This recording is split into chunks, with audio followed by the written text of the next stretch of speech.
I was born into the Islamic faith, and being of Pakistani heritage, Sufism wasn't something foreign to myself.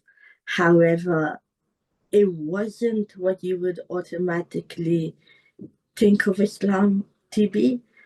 Upon the age of 13, and being told about different practices and being introduced to practices such as placing a veil over my head every time the call to prayer would start, made me research religion and trying to understand what religion truly is. And that's when I stumbled across Sufism as an entirety. And ever since then, that is what I've practiced and I believe within. There's a saying that I came up with, which goes along the lines of I plan and he plans, and when I plan to be content within his plan, that's when I plan to succeed and allow my soul the satisfaction of never being let down. For his plan is the ultimate plan and the greater plan, and for when I plan, if I was to plan in accordance with his plan and to adapt and adjust myself accordingly, that's only and solely when I will learn to succeed without being let down. For what tomorrow holds is beyond me, but tomorrow is what is known to him. But as a human, I too strive to have my goals, and my goals ultimately are those that I want to achieve. But the pathway there may not always be simple or straightforward, and that's when his plan comes into play. For if I plan in accordance with his plan, ultimately I plan to succeed.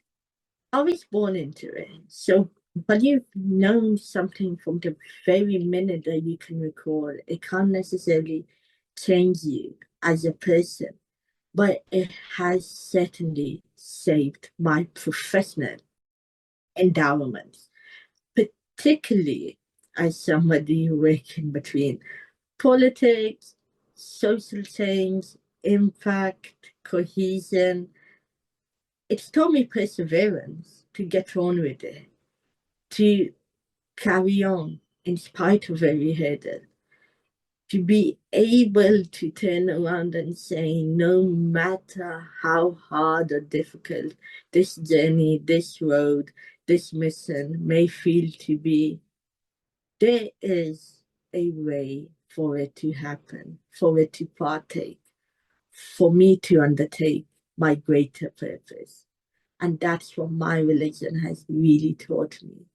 The perseverance really is the key to success. I can be manic, chaotic, even borderline psychopathical at times. But the reality is, I've always known one thing. If I can think here, and there's an almighty being up there who created me and everything that surrounds me, surely he can make it happen. The process can be intense, it can be lengthy, it can be ruthless, but it will come to be. For if the thought was planted into my mind and I'm able to enact a plan to bring it to life, surely he too wants for me to succeed within my path and within what it is that I want to become or create. And that's what my religion taught me: creativity, the freedom of thought, knowing how to express yourself. And then once you reach that mad idea that many others may have, but don't know how to bring it to life, you just get on with it. You sit down, you get on with it, and you become creative as hell. Be imaginative. For if I can think it, he can make it happen.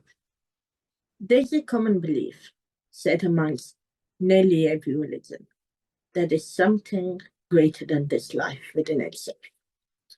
I've heard many people of faith and those of none who believe that there is a God and there is something to follow turn around and say, well, if you don't believe in anything, what are you afraid of? What are you accountable to? And I'm not asking you that, but rather what I'm saying to you is you're human. you have a mind. The mind must have wild thoughts, particularly when you're suffering. Why me? Why here? Why now? Why couldn't things go to plan? Or why couldn't life be better than what I know of it to be? How can I make things happen? What's the numbers to the lottery? These are all questions any human can have. But the difference is when you believe in something wholeheartedly and you know that something listens, he may or may not give you what it is that you ask for here and now in this very moment, but he does listen and he does keep track of your sufferings and everything that you have contributed to this world. But when you come to face with that being and he asks you the simple question of, did you believe in me? And you respond with no. How can you ask him for any accountability for anything you have ever encountered? As a child, you believe in Father Christmas. When you get older, you start believing in tooth fairies. Sometimes we believe in luck, magic, miracles, wherever you may think of it to be, wherever you may call of it to be. But the thing is, no matter what form you believe of God to be, as long as you believe there's one God and that God is worthy of all praise, then you do believe in him. You'd rather believe in a God and turn around to God and say, introduce me to yourself in your fullest form. Allow me to know your mercy. Bestow your grace upon me, than to have never believed in him to begin with.